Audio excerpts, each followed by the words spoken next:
Hi everybody, it's Jessica and this is VEDA Day 18. Today I'm going to answer a question from the audience. Not exactly the VEDA audience, but one of my lovely Tumblr friends, Tomes, asked me a question while I was on my trip to Europe. And I sort of quickly answered it, but because I had just started VEDA, I thought, well, that might be a good vlog topic. And so I promised her a more thorough response. And so I'm going to make good on that promise today and try to, as concisely as possible, answer her question.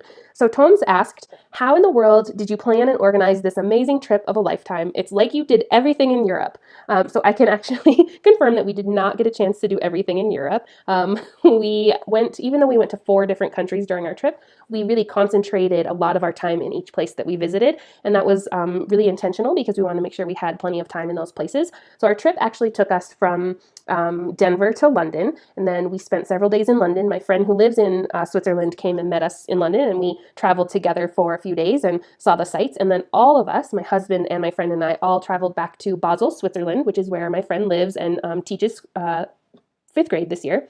And then we went from there, my husband and I, well, while we were there, we actually did a day trip to Germany because Basel is right on the border of France and Germany. So we did a train ride, just took the train north and were able to go to Germany and go shopping and have lunch there, which was really wonderful. And then from the end of our time in Basel, my friend had to go back to work. So my husband and I took the train from Basel to Paris. It's about 3.5 hours. And then we spent 4 days in Paris, maybe 3 days in Paris. And then we went from Paris back to London and spent several more days in London. So we planned it that way, partly so that my friend could be involved in the trip and she had certain days that she was available for her spring break. Then we also planned it that way because we wanted to make sure that we could spend as much time as possible in London. And so my husband and I knew that London was the place that we wanted to focus most of our time and probably had the most things we wanted to see. And we actually took a little lesson from our last time that we went to Europe, which was probably about 5 or 6 years ago now, was at the end of my very first year of teaching, actually. And what we did was we started in Rome and we spent some days in Rome, and then we took a cruise from Rome. We went to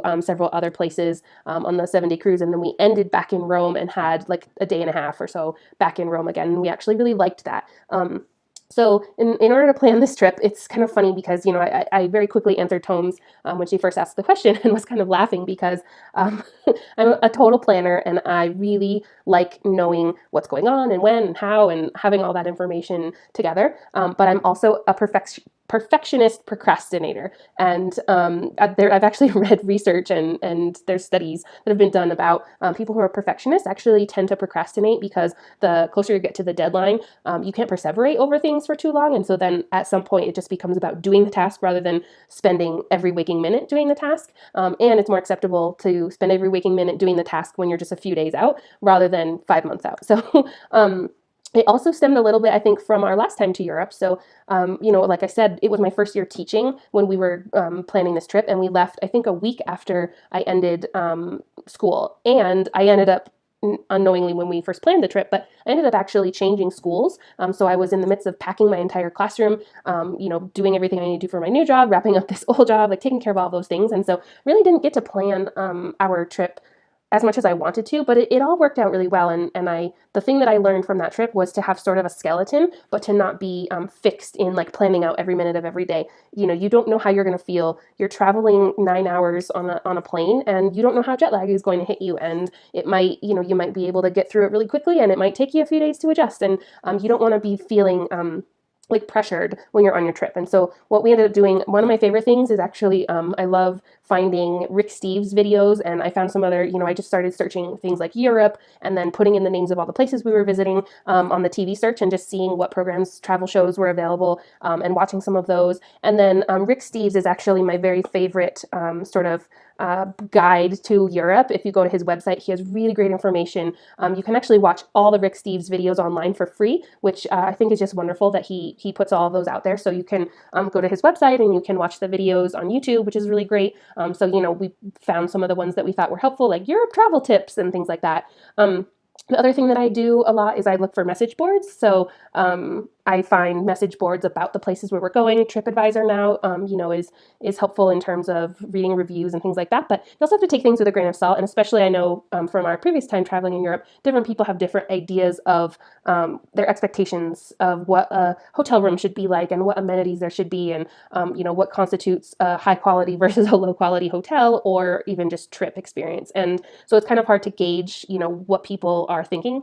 So you have to be kind of cautious about that. But I definitely think that, reading other people's reviews and information from them being there is one of the best things that you can do, because it gives you a sense of not only just things that you should go do and see, but also, how long am I going to spend? So sometimes when I find a place that I want to visit, like a specific site or attraction, I'll go and look for reviews on that place, because then I can read what people are saying, even about transportation, how did they get there, and then how long they spent there, and, that kind of stuff. How much time should I allot for it? So things like that are really helpful. The other thing that I will say is that when I'm planning, I always write everything down, because I think that I'll remember it, but I know that I won't. So I actually have a spreadsheet. And one of the things that I did for this trip is I made a spreadsheet, and I just made a separate tab for each of the places we were visiting. And I shared it with my husband, and I said, start doing some research and putting in the places you want to go. He actually had a lot of places he wanted to visit in Paris based on the Da Vinci Code. So he looked up, there's actually sites that say, Da Vinci Code tours, and you can do like walking tours that take you to the different places that are in Da Vinci Code. So he kind of did some of that research and plopped in the places that he wanted to visit, various churches and other sites in Paris that he wanted to go to.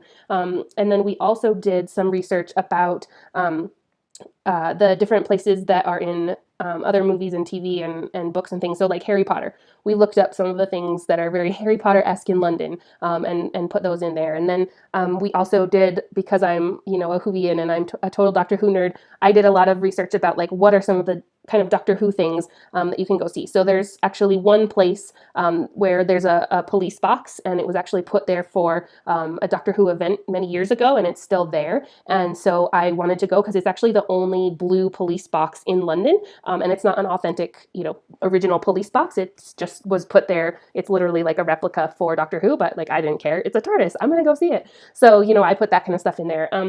And then we just started like making a list in the spreadsheets and jotting down all the places that we wanted to go see. And then it was nice to have that, because then as we were watching the travel shows, when they were mentioning things, I was just typing in the spreadsheet, this place, that place, this is where we want to go visit. So that's kind of how we figured out some of the sites that we wanted to see. In terms of places to stay, what I did was I looked for Airbnb, and that was probably the part of the planning that took me the longest. And I finally got to the point where I was like, oh my gosh, I need to just have a place to stay. I think I didn't book our place in London that we were going to stay until like a week before we were leaving. Again, perfectionist procrastinator. I spent hours and hours and hours looking on VRBO and Airbnb. There were several other sites that are eluding my brain at the moment that I will put a link to that I had looked up. Wimdu is one of them that I actually was watching a vlog from somebody else on YouTube, and she was talking about Wimdu, and she had a voucher code, and it was the first time that she had used it. She actually did a vlog from the Wimdu apartment that she had rented, and was talking about the experience and all that. So I was like, oh, Wimdu, I didn't know, but that's one in Europe that you can use. So I was just scouring all of those things. But the thing that's tricky about London is that London is very spread out. There isn't really like a downtown London, and all of the things that you want to see in London are in lots of different places. So that was, I think, partly why it took me so long. It's because I didn't know like where in London do I want to stay, and I had read a lot of things from other people, and pretty much everyone was like, yeah, the tube system is so great, which is the underground trains, and then everything's so spread out that there is no really like best place to stay. But that's also really great because you can stay a little bit on the outskirts of things. It's a lot cheaper. But then you can also get to everything really easily. So I would say of all the places we went, London was the easiest and best public transportation. The tube was just amazing, and you can connect from one place to another so quickly, and there isn't a lot of waiting. Like the trains are coming really frequently. It's really clean. It's it's safe. Obviously you have to be cautious traveling anywhere, but it's relatively safe and easy to make your way around. And the tube system itself is just very user friendly, I think. I would say that Paris and Basel both have good systems as well. Paris, I noticed that there were a lot of times where we had to kind of backtrack to connect to where we're going. So it was more important to be staying in a central place in Paris, and then in Basel the tram system is really wonderful. Basel. The benefit of being in Basel was that my friend lives there this year, so she knows how to get around, and it was nice in the sort of middle of our trip to have a break and not have to like be the ones planning where are we going, how are we getting there, and that can be really stressful when you're traveling. So that was really nice to have her, able to just like we could sit back and just kind of follow her and be like, yep, she knows where she's going. Great, awesome, that's where we're going to. So that was really nice. In terms of other planning, so we actually didn't book our Paris hotel until we were in Basel. It was like 2 nights before we were leaving Switzerland that we booked our hotel in Paris. Actually worked out really nicely because my friend who lives in Basel, her mom is going to be visiting her, and they had a recommendation from a friend of where to stay in Paris. And so I was like, oh, where was that? And I looked it up and it looked great and it was fine for location and price and all that, and I booked it and took care of it. So that was nice that I didn't have to do all this research on it. And then we didn't book our hotel in London until we were in Paris. And that was actually a really intentional choice. I wanted to be in London first before we booked our like last part of the trip in London, because I wanted to get acclimated to the city and then be able to say like, okay, what things haven't we seen yet that we're going to do on those last days, make sure that we could stay close to that. So that's kind of why I did it that way. So it was actually a very unstructured trip, which is a little bit scary. Great benefits to that, but it was also stressful at times. I will say that there were times where it was like, I don't want to be sitting here researching places to stay. Like I just want to relax, or that kind of stuff. But overall, I'm glad that we did it that way.